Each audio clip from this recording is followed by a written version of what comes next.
conversation today, a little bit of exposition, a little bit of other things, but lots of fun, right? So for those of you who don't know me, my name is Cole, and I'm going to talk a little bit about myself first.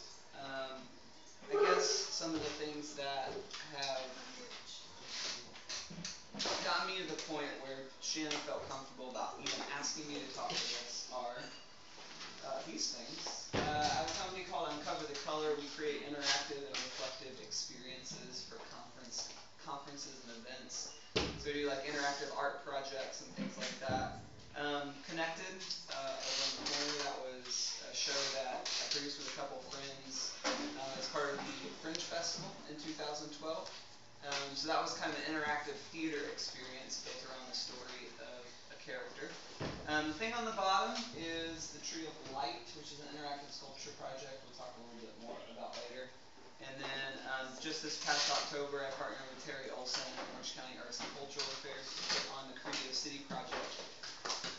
Applause from the back row.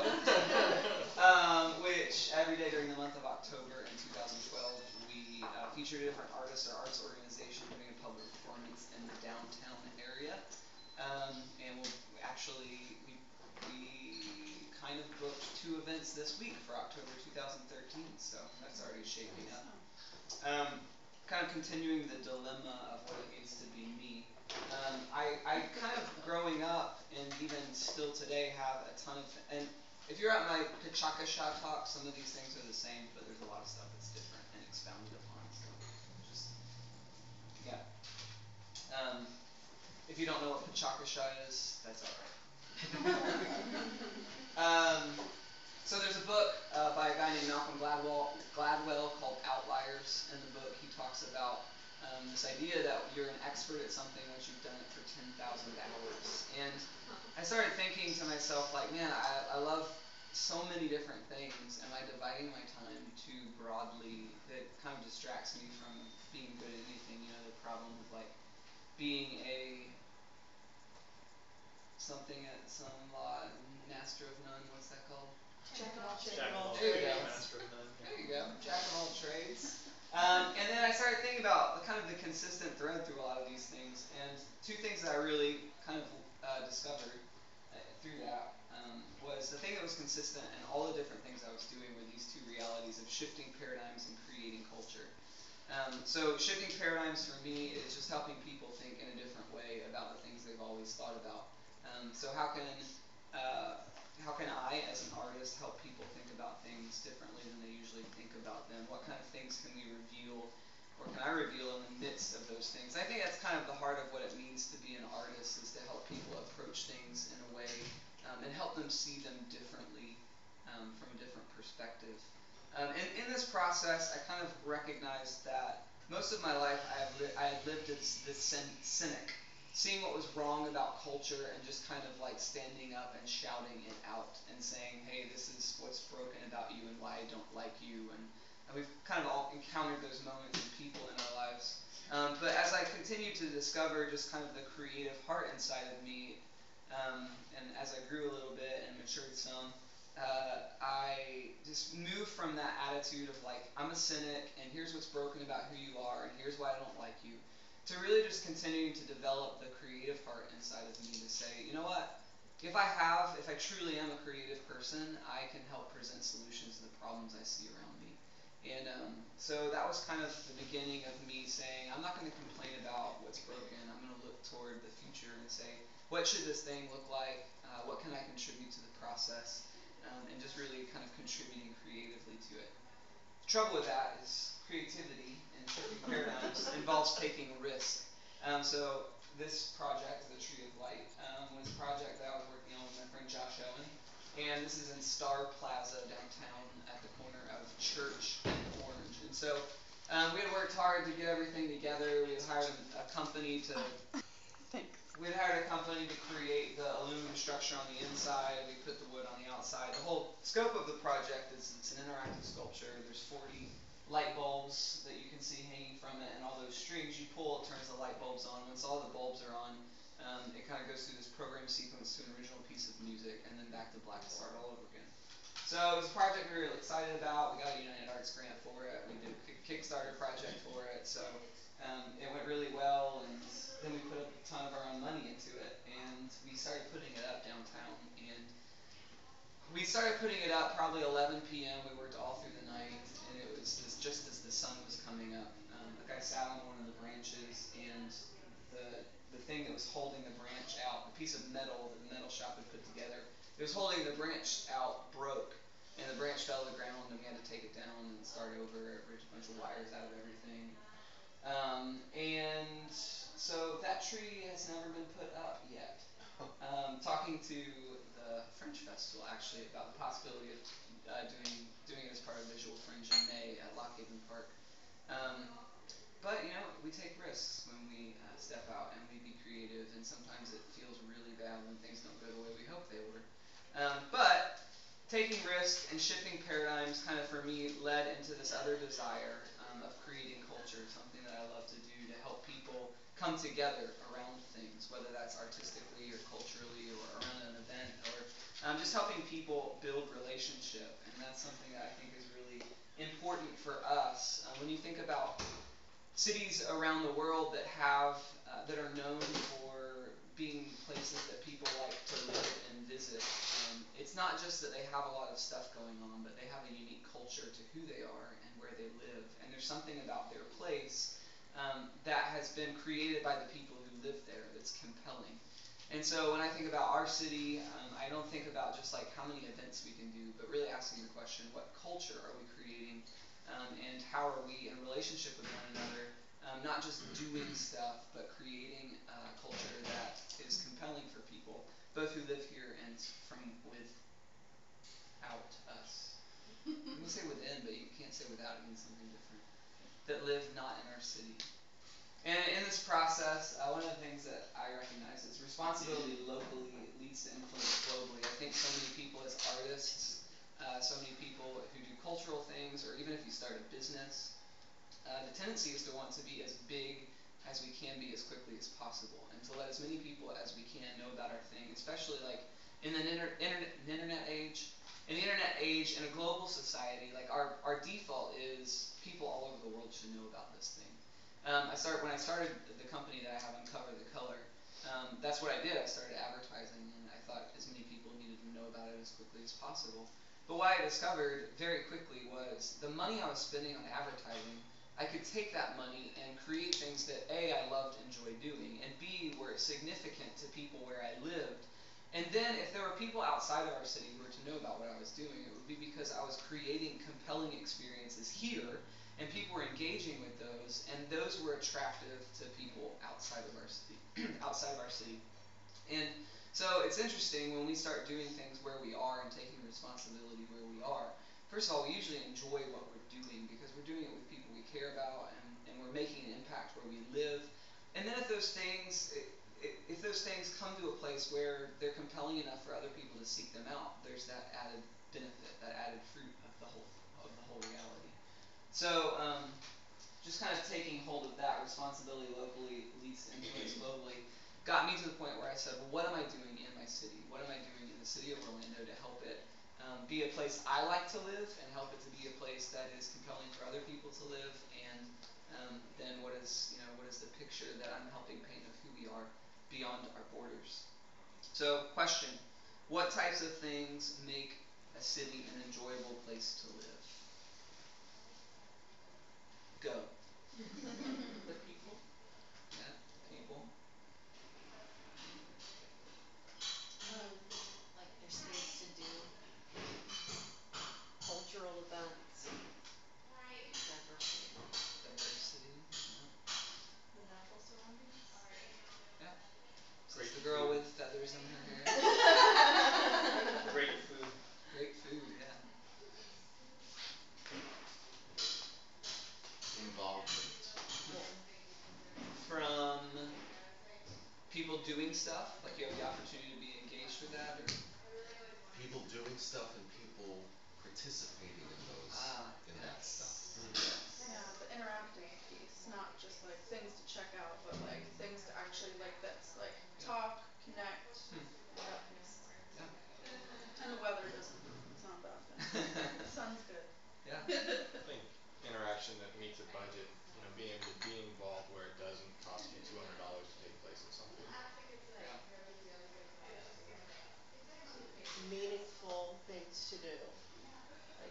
volunteering Hmm. for a meaningful purpose. Okay, yeah.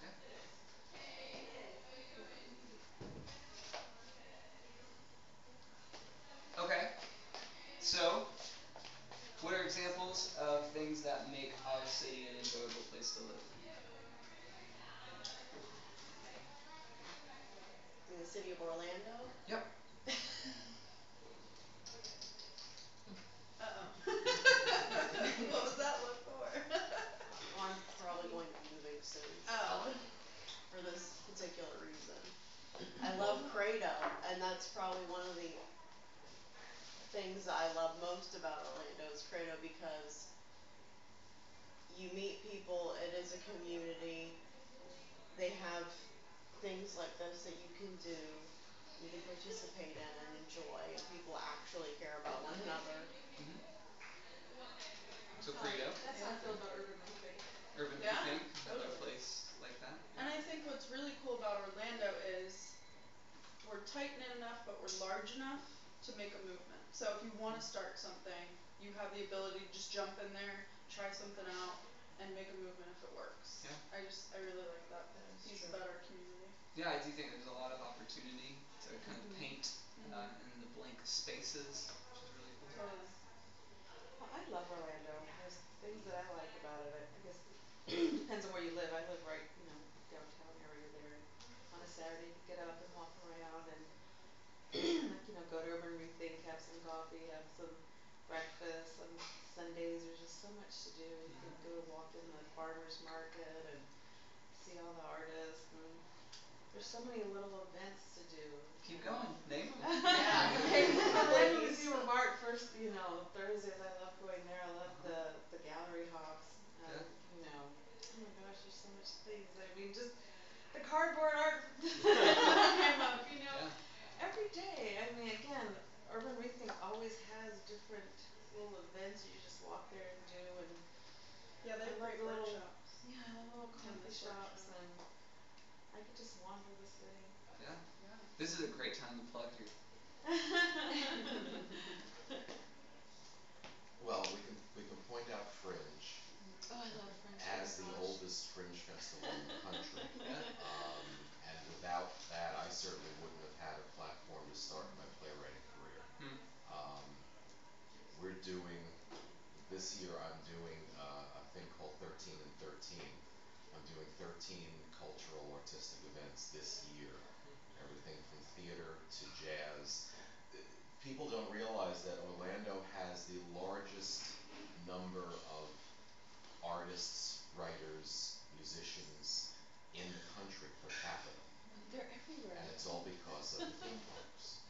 It allows those artists to make a living, but when they're not making a living being in a costume, they are desperate to do their art. Yeah. And they're even more desperate to do original art. So we've got this astounding pool of talent that shows up at Fringe, at Mad Cow, at every coffee shop that'll let somebody put up a stool and a guitar. And so we're using that pool. I'm working with 45 people. Our Kickstarter is just about to roll.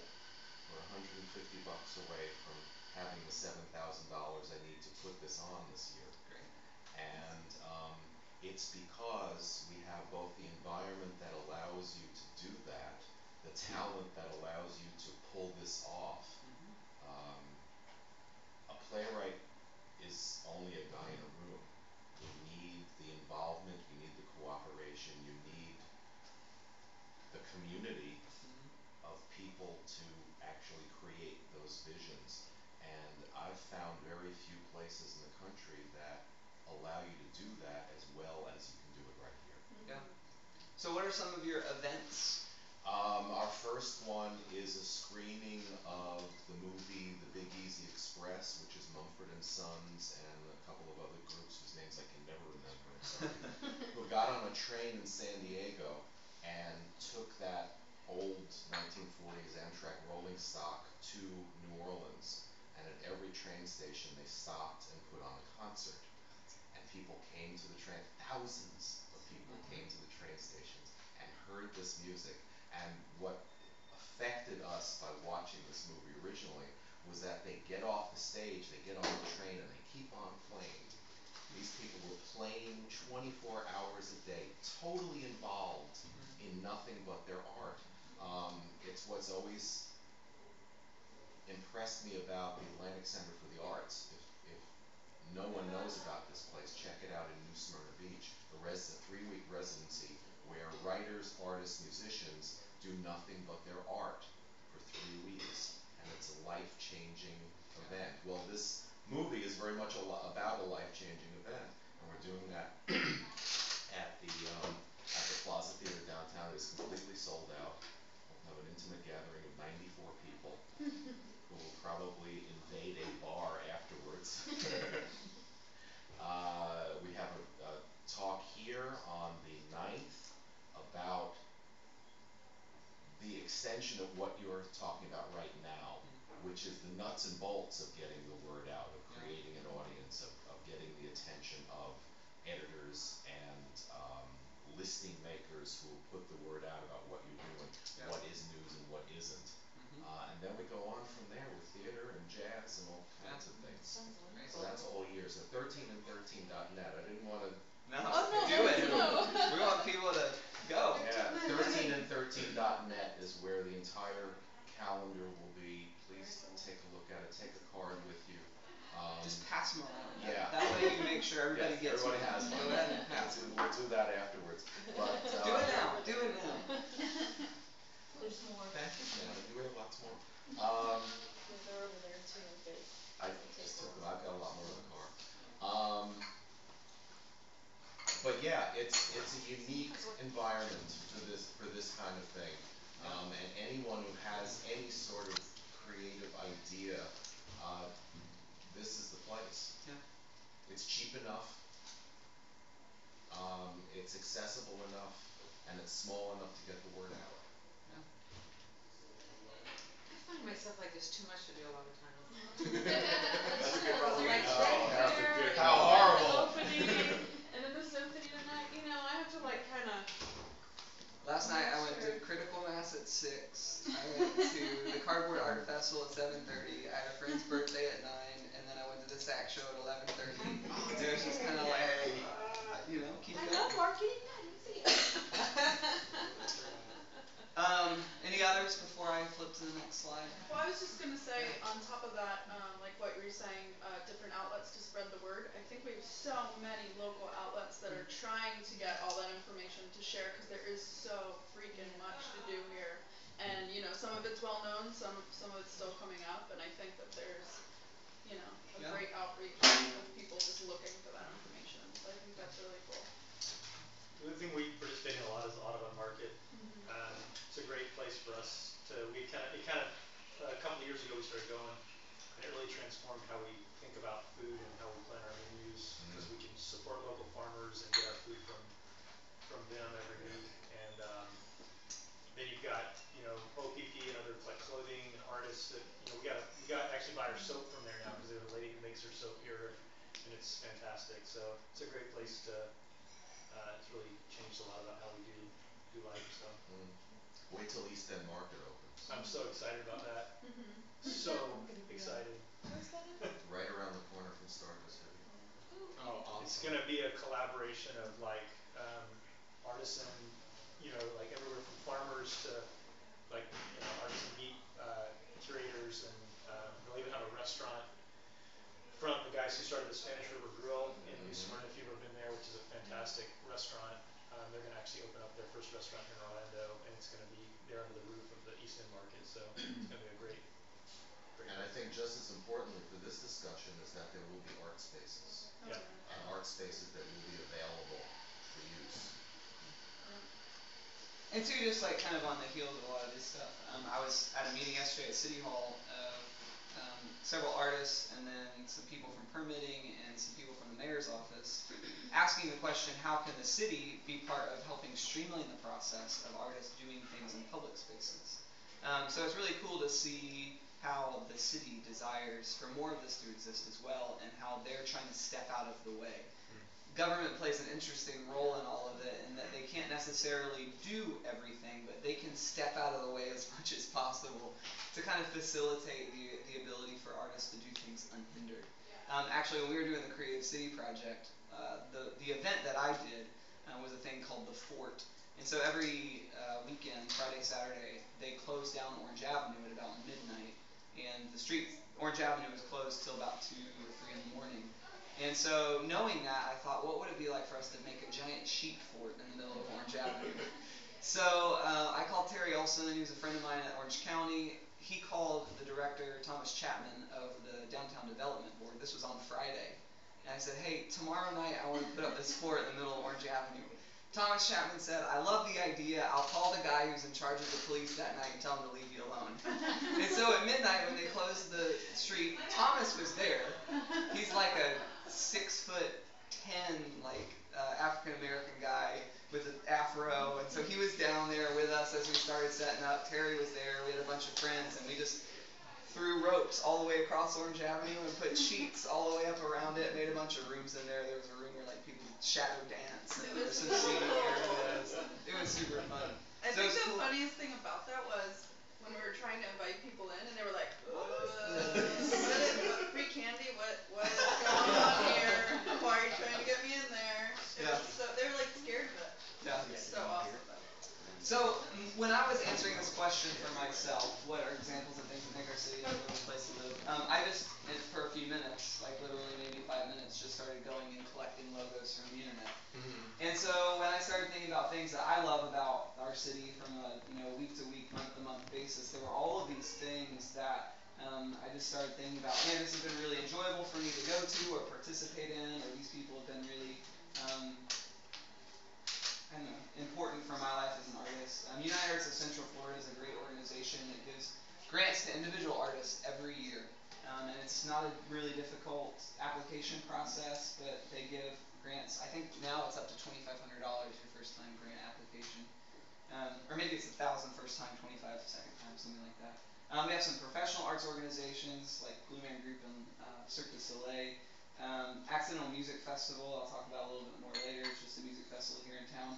The Florida Film Festival, one of the top 10 film festivals in the country by some lists. Super fun.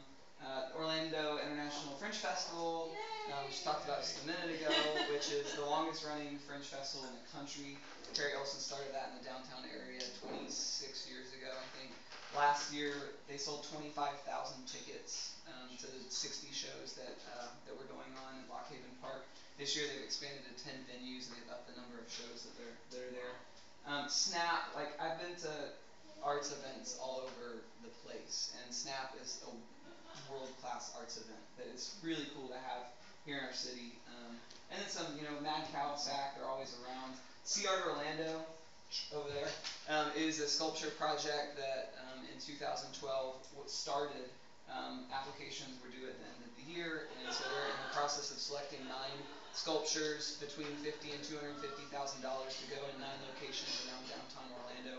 Private group of individuals found the money for that. The city supported it, and it's coming to life, which is really cool.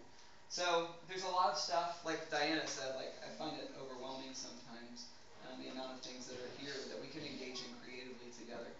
And I think, for me, one of the important questions is what's the common thread? So, thoughts? Love of the arts. Love of the arts. Just craving of community, wanting to be accepted and somewhere to go to have open forum and Yeah, for sure. I think having the space. Having Lock Haven Park in that big open space, where they had Fringe last year, that big open space. I think Orlando is well spaced out. In some ways, it irritates people because you can always, plan on it taking you about 20 minutes to get anywhere. But it's because we have that kind of space where we have those kind of grassy areas and then, sometimes big open space where you can have that freedom to use some creative spaces outside. Yeah. But from what I hear, there's no freedom to do it though. There's a lot of restrictions. Like I would love to see. I lived in Baton Rouge for 6 years, and I used to love to go to Jackson Square, and there would always be artists and just people and this and that just around. I don't know if they got permission to do it. I don't think most of them did, but it's become like a tourist attraction. The Yep. same thing. I grew up in Los Angeles, and I remember to a really bad area called I can't think of the name of it, but Venice Beach, and we weren't allowed to go there as kids. And there was like nothing there. There would just be all these artists that would come, and they marijuana and this and that all over the place, and you know, they just kept coming, and now it's like a big tourist attraction, and not only a tourist attraction, just a really neat place to go. Yeah. And I don't see that in Orlando. I just feel like it just seems like you can't do stuff like that. So there's a lot of stuff going on inside of buildings and spaces that not necessarily. Yeah, and stand then we out. have such beautiful weather for it, you know? But I think there's a lot of restrictions. From what I've heard, even artists complain. I know on Thursdays they have some people out over on Church Street, which I was good. I love to see that. But it's just like 3 or 4. It'd be nice to. We're working. Work on that. Tell them to That's what I mean. let Is what yesterday. bring their stuff out. Bring their art out. That's where Green City Art comes wall, from. yeah, and it was awesome. I loved seeing the pieces that I wasn't even aware that was gonna happen, like the piano down. I was like, this is friggin' amazing. Yeah. But Thornton Park is doing really well with their art their walk. wine It's walk. growing slowly, but I Yeah. think it's the more people that come out and request it and actually fill up the community piece of it. Until that happens. But I also think for common thread, diversity. Like we have so many people, craving different things from, cardboard art fest, which is totally off the wall, but people think it's awesome because, Yeah. it's real people making awesome art out of cardboard. And then you have like Snap, like, huge name photographers, local photographers, completely different areas, but, Yeah. and then you have like the venue over in Ivanhoe Village. It's like, you don't know what to expect every time you go in there, but every time you go in there, it's freaking brilliant. Like, Yeah. fun. Yeah. So as I was thinking about this question, and I looked at these organizations, and I looked at the stories that I knew of them, the thing that for me stood out as what was the common thread was that each of these, from the stories I know, each of these events, each of these arts groups, each of these organizations was started by an individual who cared about something and took initiative and made a lot of sacrifice to make it happen. And I would say that that is the rarest thing that is inherent in an artist, of someone who's willing to go for it and sacrifice and give their lives to something they believe in, without necessarily getting paid a lot of money to do it or without getting a lot of praise or attention, but people who are just willing to do it because they care about it. And I would say that from the stories that I know about each of these organizations, even an organization like Cirque du Soleil that now is a global organization making probably billions of dollars a year, started with a couple people who had an idea, and they ended up getting on stilts and walking across Canada, and they got a lot of news coverage for it, and then people wanted to come see their circus. And now they have these amazing shows all over the world, and these probably 25 shows that are traveling full time, and it's just a beautiful reality that from that seed of sacrifice, something so giant grew. Even I went to the Cardboard Art Festival last night, and even where they started with that was so amazing. Like what was there last night, the first time they ever did it, it was just really great stuff. And so it's cool to see that now there are a lot of things that are happening that don't start fledgling. They don't start maybe it'll be better next year. Like I went last night, I was like, man, the artists that got to do this stuff really put a lot of time and energy into it, and it was a really great event. So that's the common thread that I think is important for us to think about. And we're asking the question, what does it mean for us to cultivate creative community? Is how are we giving of ourselves toward things that we love and care about? And a couple months ago, I was at a gathering of a bunch of artists that Flora Maria Garcia from United Arts put together, and it was kind of an artist talk back about what's going on in the state of the arts in Orlando. And as we were sitting there, I just started writing down some things that I was hearing.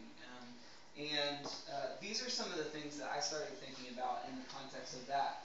What is it like? What things have to be present in me as an individual and in our culture broadly, if we're going to really create creative culture?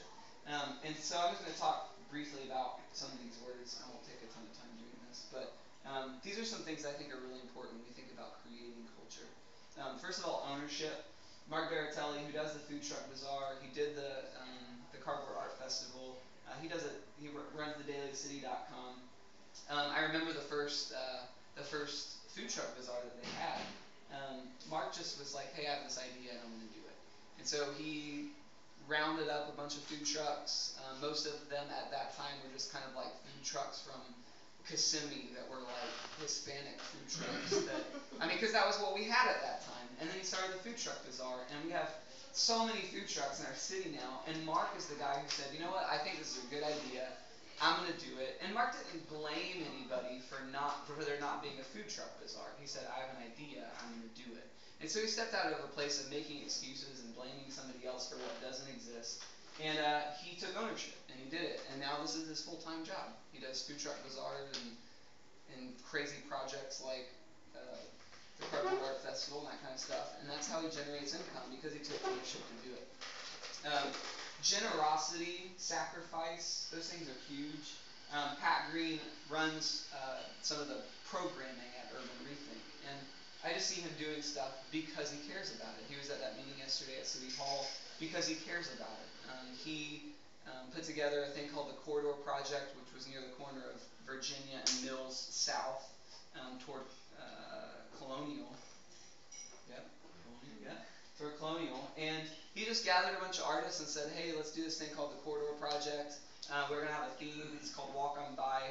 Do something in your medium, and one morning at 6 a.m., 5 a.m., we'll all get up, we'll put our things out, and then as people drive to work up and down Colonial in Virginia, they'll see our stuff. And there were a couple bands that played. There were a couple dance groups that did some things. He got Howard Middle School involved, and all the kids from the choir came out and sang the Walk On By song. And so he gives of himself continually, whether that's in the context of Urban Rethink in the city.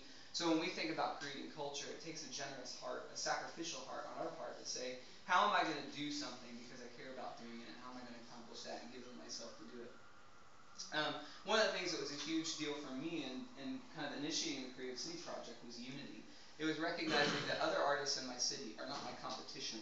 Other artists in my city are an opportunity for me to build a creative culture alongside of other people to accomplish something that's bigger than myself. And the reality that when we come together artistically and culturally and creatively, the things that we can do together are far more significant and impactful than anything I can ever do on my own.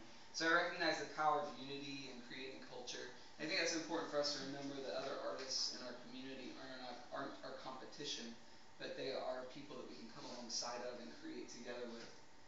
That's the 13 and 13 project too. It was like, hey, I see all these people who are really creative. How can I not view them as my competition and try to get my event to be popular, but how can I amass these people to do what they do? Absolutely. And how can I serve as a promotional vehicle for that? Absolutely. And there's a certain aspect of selfishness involved in this. Sure. Because we are, after all, performers. We want to see our work appreciated. We want to entertain people. Yeah. And that's what you have to do. Yeah.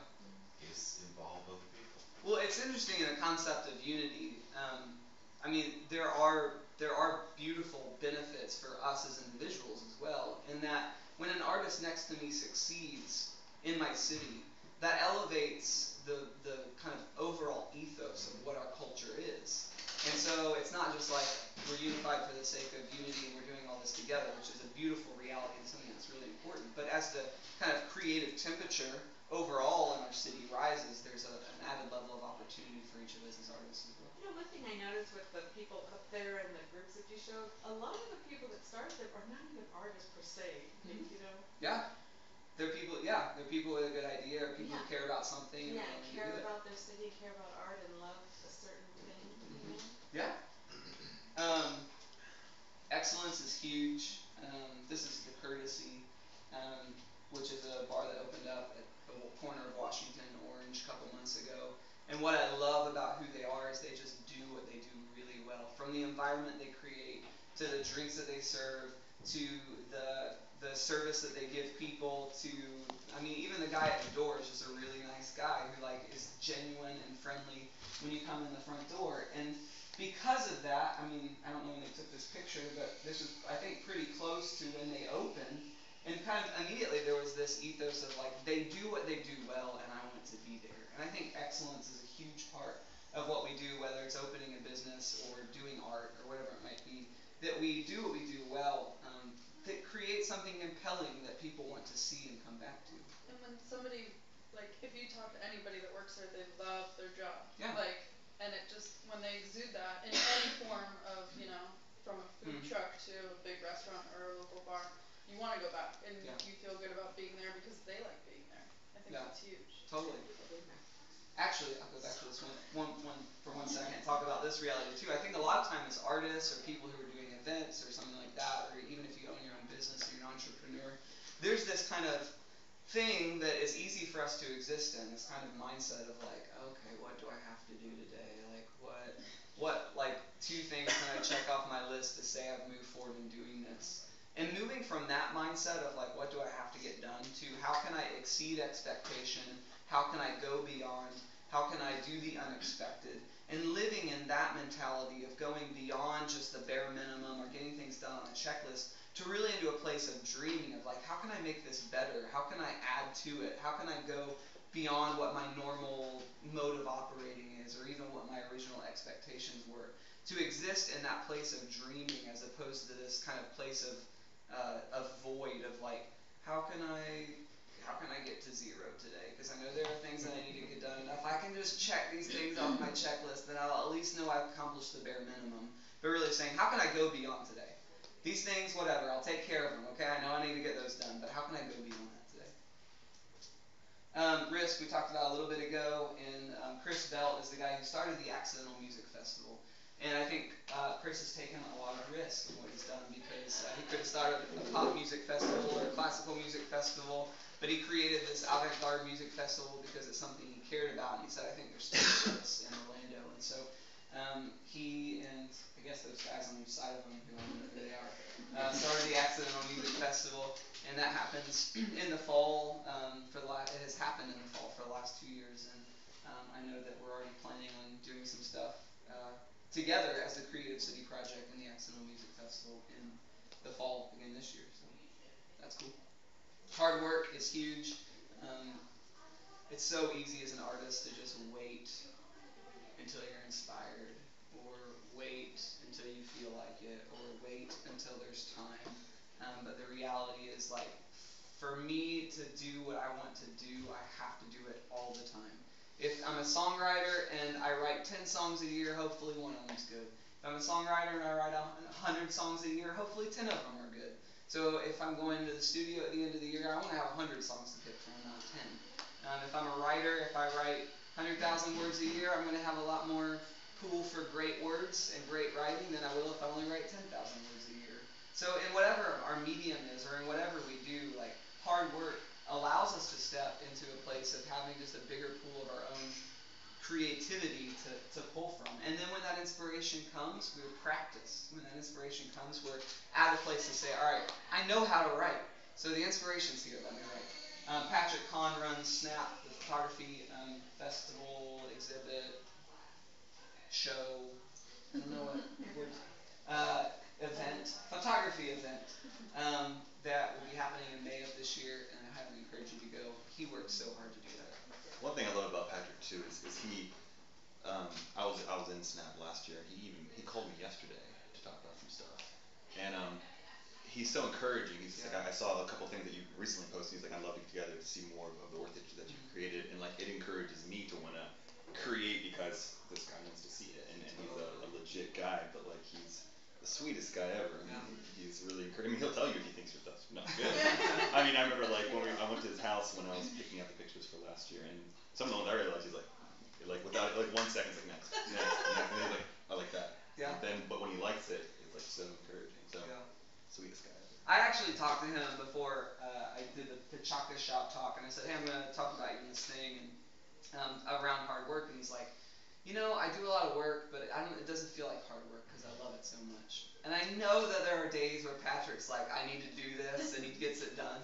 But at the same time, he really loves what he does, which I really think adds to that ability for him just And to Snap has so many moving parts. I mean, he doesn't see it as hard work, but oh my gosh. And it's not his full-time job. Yeah. That's his side gig. Yeah. Like, and the fact that he works on it so hard and has to do something else to make money, that's what makes it, like, the heart behind it. Yeah, it's life giving for him. It's crazy.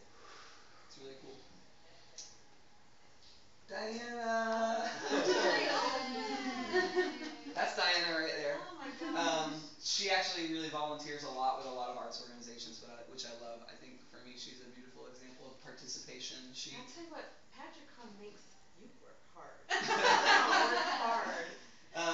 Diana Work volunteers with SNAP, hard. Mad Cow Theater, Orlando Museum of Art, and is always around. I mean, which I love. And Terry Olson is a huge champion for the arts in Orlando. He's the director of arts and cultural affairs for Orange County, and he shows up at stuff and he supports stuff and he's encouraging and he helps people get things done, which I love. And so, like, maybe you're sitting in this room today and you're like, well, I'm not an artist, or I don't really have a big idea. Participation is huge. Like, just last night, going to all the stuff that I went to last night, I was like, I know so many people who are sitting at home tonight. And it's like, and just to get up and participate in something, you discover that there are things that you love. You discover that you can be inspired in the middle of going out and doing and being with people. There's something life-giving to it. And then the more we participate in supporting one another, the more events will happen because there are more patrons to come and more opportunities for people to put their art in front of others and more opportunities for people to sell their art and more tickets sold at the door. I mean, tickets sold at the door isn't like, man, I have to pay $5 to get in. Like, tickets sold at the door from the perspective of the person who's putting it on is like, wow, this will allow me to do this again. So, like, I think we as consumers and our consumer mentality are like, it cost me $5 to get into this event. But if we like really say, I'm contributing to the culture, like I'm giving something to this. My $5 isn't like, woe is me, let me pull $5 out of my pocket. It's like, no, I'm pulling $5 out of my pocket and I'm putting it in the hands of somebody else who's kind of facilitating me enjoying where I live and giving me opportunities to kind of participate in things and with people. So I think those are some things that are really important for us as we think about what it means for us to contribute culturally. So we're just going to pause for a moment and think introspectively to the answer to this question: what do I have to contribute? So maybe you brought something to write down, or if you didn't, that's fine. You can just kind of think about it introspectively. But really ask that question. Like when we think about creating culture, when we think about where we live, what are some of the answers you have to this question? What do I have to contribute? So we'll just think about that silently for a moment. And then we'll ask for some sharers.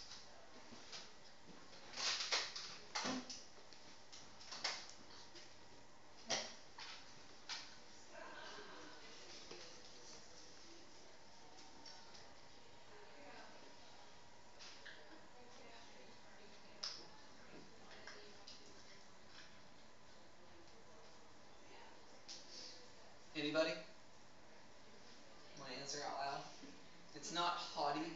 I never thought I It's not had anything. pretentious. When I think about the arts or whatever, I think to myself, I can't. It's so It's funny because humility. people think that I can take pictures. I cannot take pictures to save my life. I can't write. I'm terrible at anything.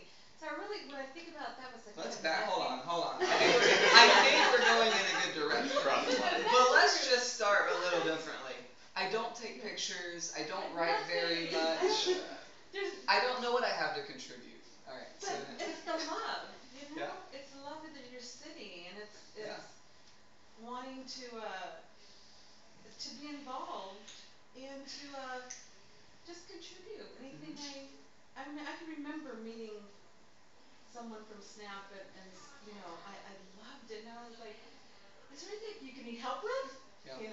Little did I know, that it's just, you might not think that you have something, like a talent or whatever, but just loving your city and your surroundings and wanting to be part of it.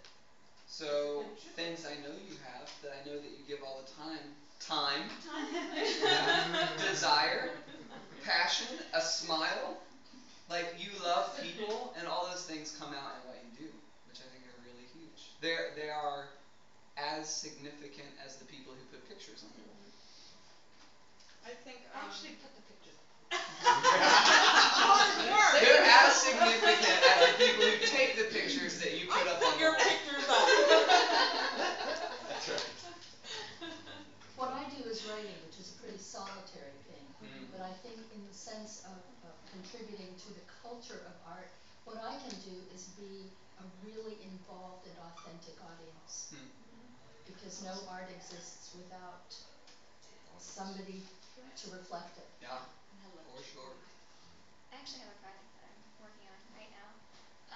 It's called Panorama, and I'm actually kicking it off tomorrow.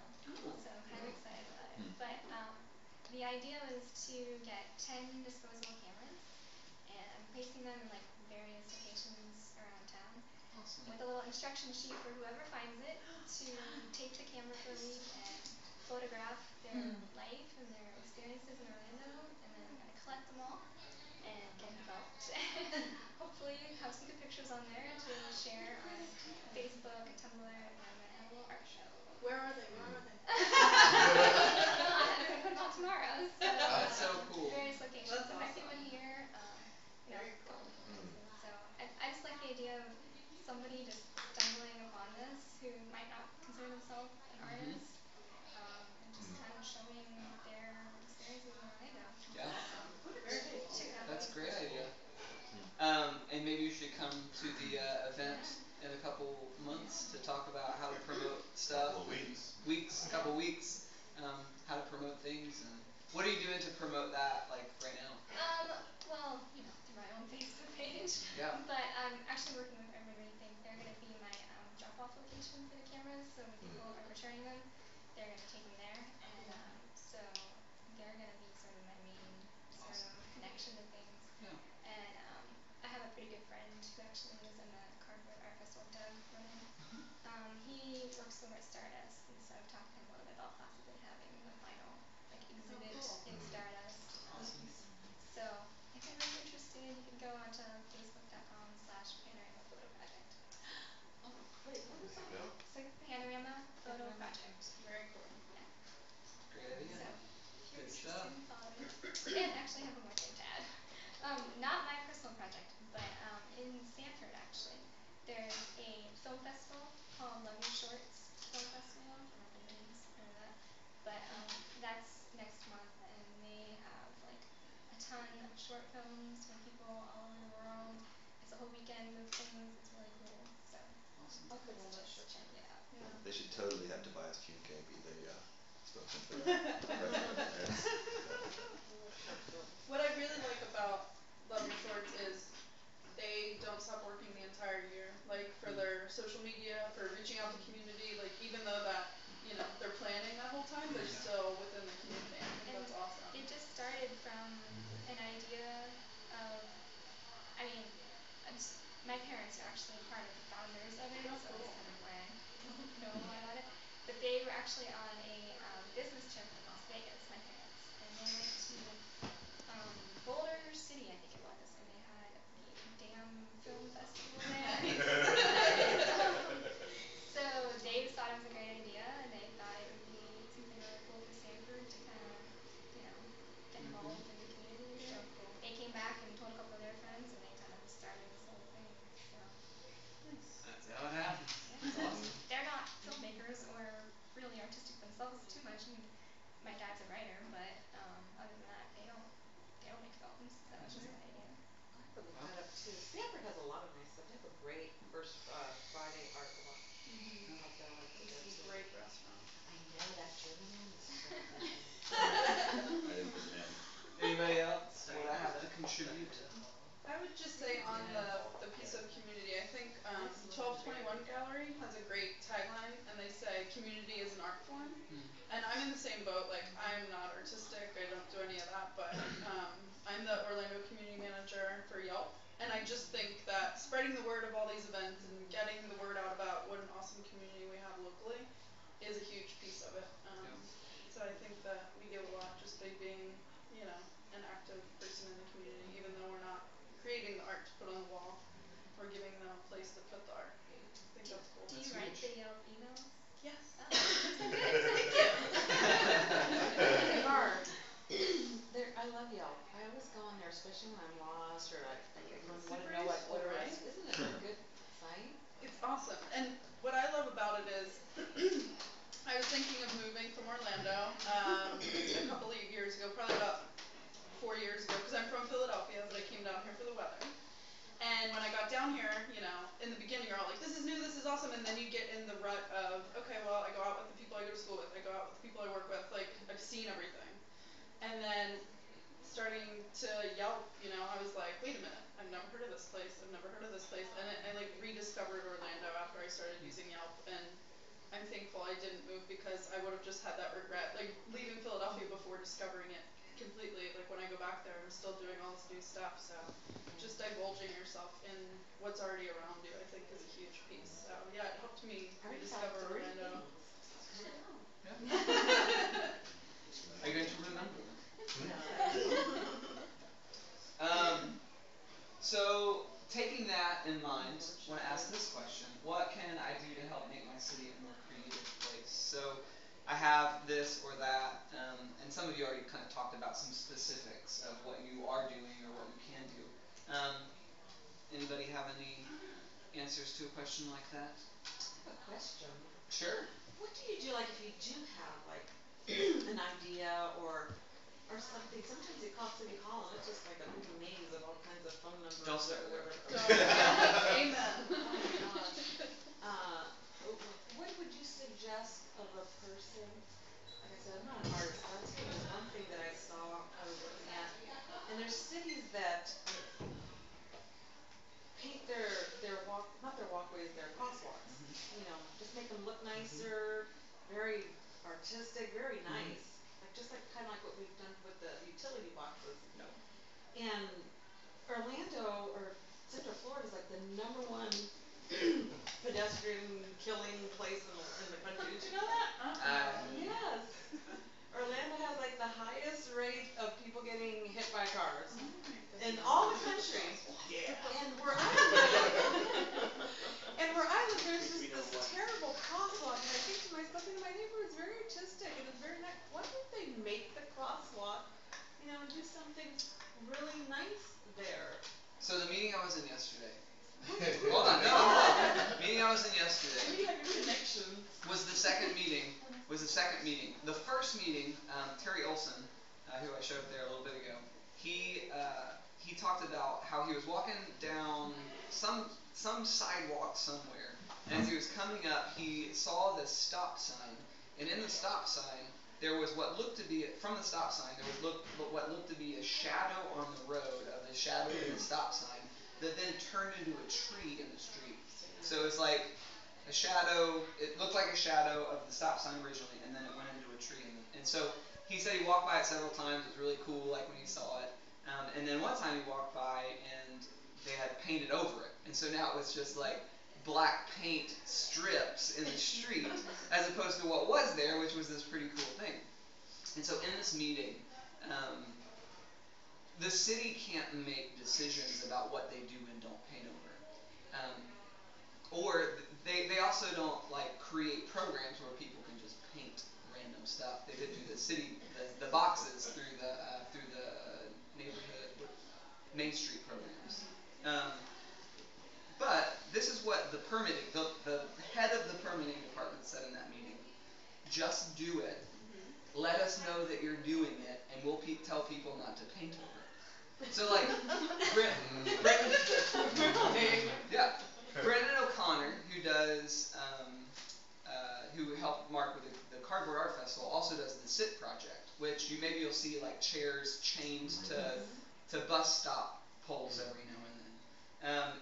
And actually at that first meeting, we talked about that a little bit, and they said, well, do people ever take your chairs? And he says, well, like, sometimes people will steal them, but actually this week, 12 of them went missing from Mills. So he assumed that, like, somebody came along and cut them off, like, from the transportation department.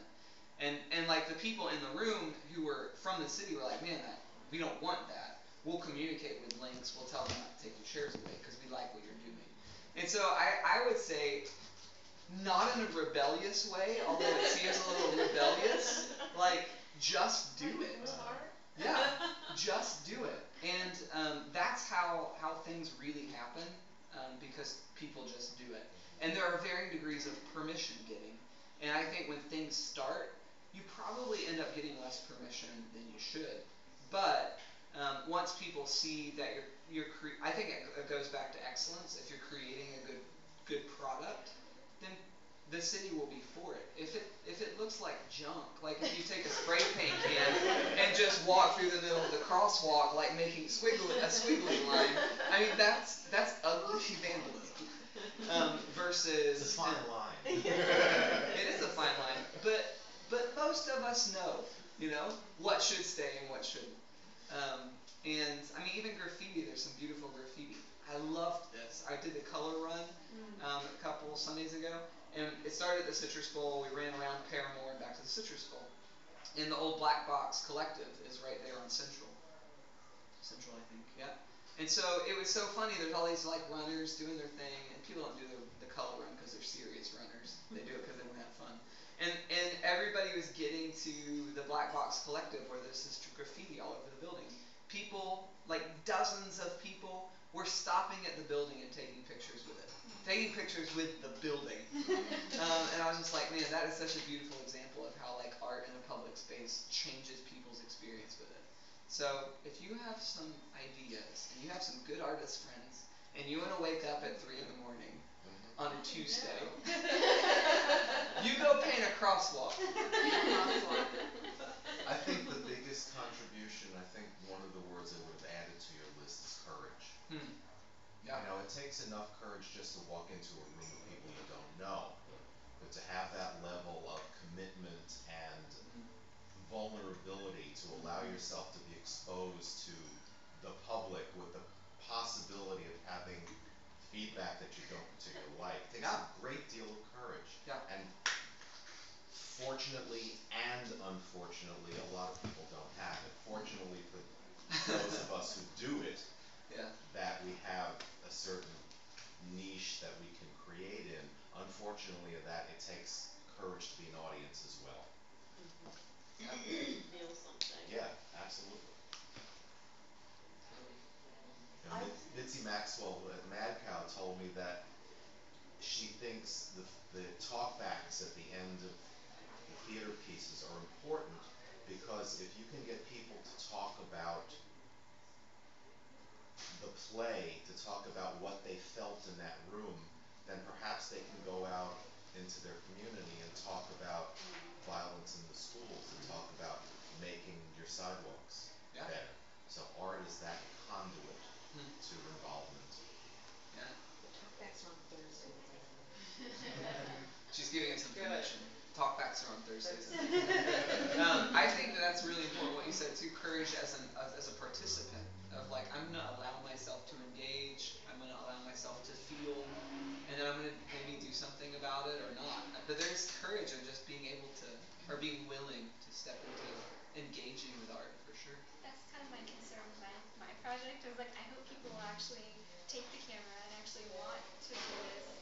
And so it takes courage on their part to participate. And then I feel like I'm nervous because I'm like, what if nobody does it? What if nobody brings the camera back? Like, what if the pictures are terrible? What if nobody cares about what other people take pictures of? So I'm kind of like. Oh, you mean like all of us? What if? You know what I think would be really cool, and this is not why you're here, but I'm gonna give you feedback. Okay. I think it would be really cool if you actually like left some of the camera stationary. Like if you tied a camera hanging from an oak tree at Lake Eola, that people could go by and take a picture. Like there's a camera hanging from the tree. I'm reading this note. I'm gonna take a picture of my friends. I Do some actually stationary. thought about that. I think that is a really good idea. That might be another iteration of it. Yeah. Or my other thought might be to have like maybe a specific request with the camera, like take this camera and take pictures of every I don't know, cow you see, like something like that. And awesome. See what That's cool. come up with. Alright, I'll end with this slide. I don't know if you've ever watched The West Wing. So The West Wing is about this guy, Charlie Sheen, who's the President of the United States of America. And at the end of season 2, there's this big discovery about something he's been hiding, and so they all decide, or it's kind of one of those things where it's getting really political, and everybody is about to turn against him. And there's this very last scene at the end of the very last episode of season 2, after all this stuff has come out, and it's like this horrible scenario.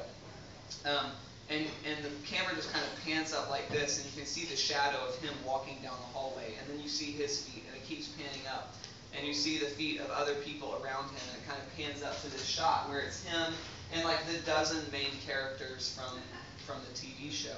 And it's just this reality at the end of season 2. It's like no matter what he goes through, no matter what's happening, no matter what he does or doesn't do, or the scandals that come out, whatever, these people are with him in this. And I think at the end of the day, when we're talking about creating community, we can talk about good art, we can talk about excellence, we can talk about initiative, we can talk about courage, but I think the most courageous thing is being in deep relationship with people who you know are going to be walking through you with it. Because when I think about taking risk as an artist, one of the things that's really helpful for me is to know that, like, no matter if I succeed or fail, there are people in my life that love me and care about me, and they're going to walk with me through that no matter what happens. And I think that's a huge component of community. We talk about responsibility locally leads to influence globally. I think you can take that even smaller.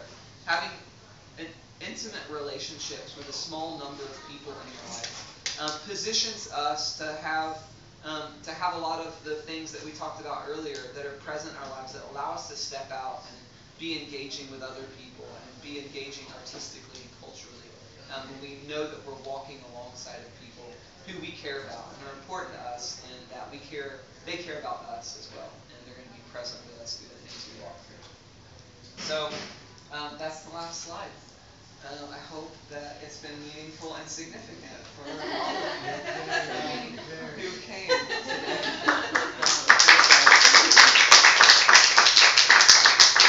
It was life-changing. And you guys would say. I actually have a question. Yeah, sure. Where would you say you find... The problem is the air keeps pushing it open. Yeah. Oh, does it not latch? Like it, No, it doesn't. Okay. it just flies Never open. mind. Let it fly. Sorry, I tried. Go ahead. Okay, Question. I was gonna say, where do you say you find most of your information about things that are going on around town? Like, I mean, I'm connected with really many things, you know, for and stuff like that. Where do you find most of like what's happening around town? Daily City's really helpful. They post a lot of stuff up on there. TheDailyCity.com. I get a lot of Facebook invitations, most of which I don't look at. But sometimes I will look at them and say, oh, I want to go to that. That's important. Not important, it's helpful. You guys can throw stuff out. Yelp is kind of cool. Yelp. Even event section. I And anybody can post to it. That's the best part. So community members can post any kind of event, just to let everybody know. So if you have events going on, feel free to post them, and I'll help spread the word. If you friend Cole Neesmith on Facebook, Yeah. you actually get a lot of information about upcoming events. The only problem is sometimes you only have like an hour notice.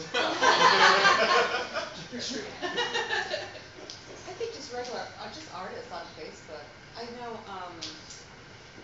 John Dodona, he always does that nice thing that, for theater, and he'll put all the theater stuff that's happening. I love theater and all the shows that are happening.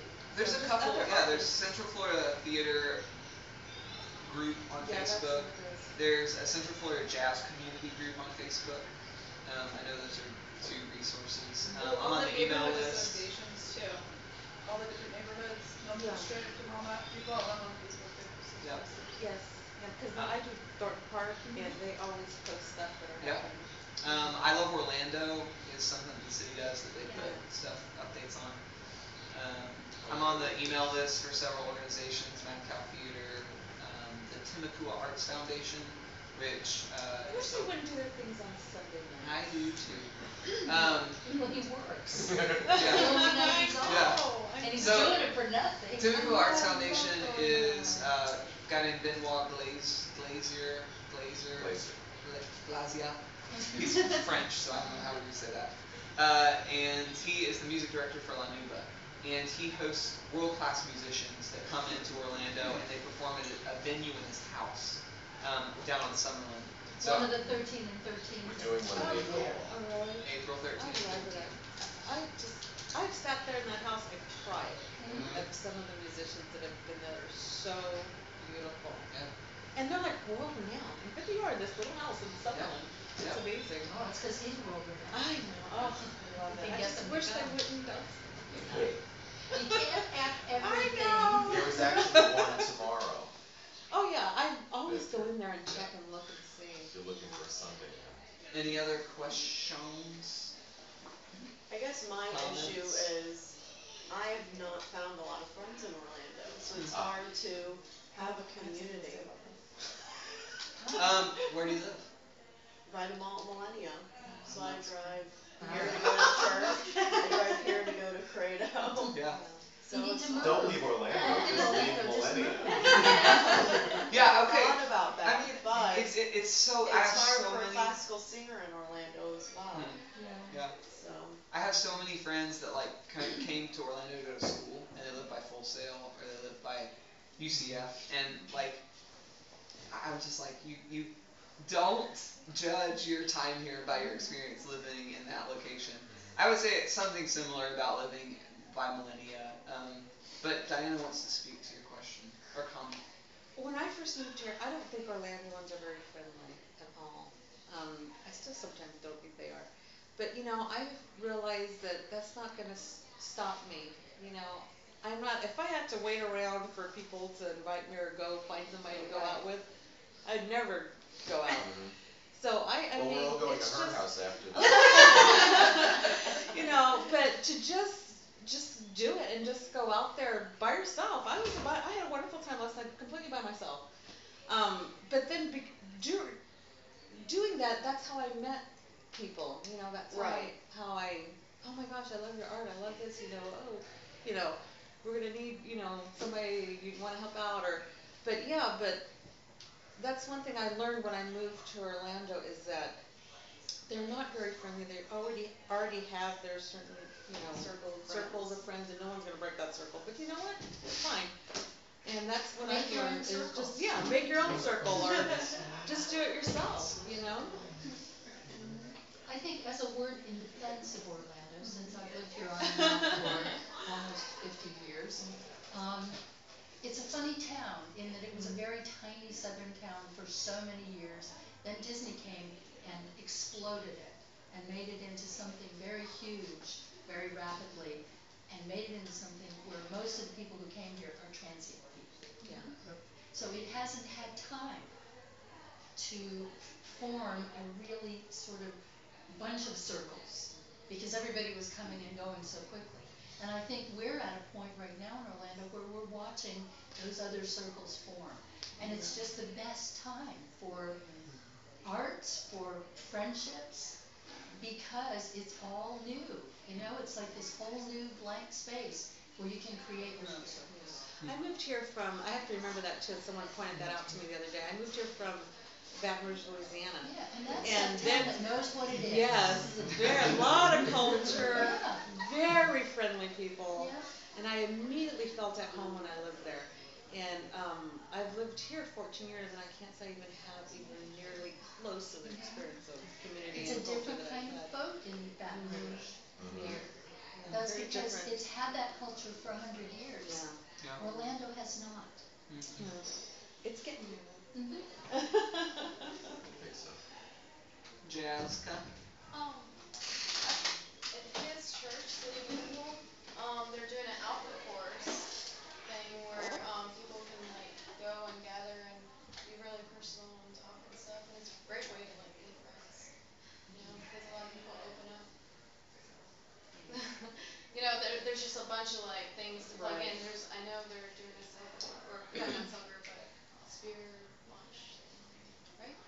You can tell her all about it. Yeah. When we're done. But- You guys can become friends. That's There you go. Yelp puts together some awesome events. You can come out and meet the community, and I make sure it's a variety of events. Is Yelp gonna It's fun. have an event coming up? They had that one in downtown. I felt so bad because it rained and I Oh, didn't go. street party? It Talk about rained. permits. And then it rained. I was like, No, I felt so bad not going because I had, RSVPs to go and everything, but it was raining really it was an hard. experience though. I'll tell you what, dancing in the rain was a lot of fun. I figured you plan yeah, well, we have them all the time. Our biggest one's probably gonna come up in May, so if you stay posted and you get the weekly, I'll post it in the And weekly. we'll pray for no rain. Yes, and I might do it inside this time. Well, thank you guys so much for Thank you. being here Thank you, today. Yeah. When is your workshop?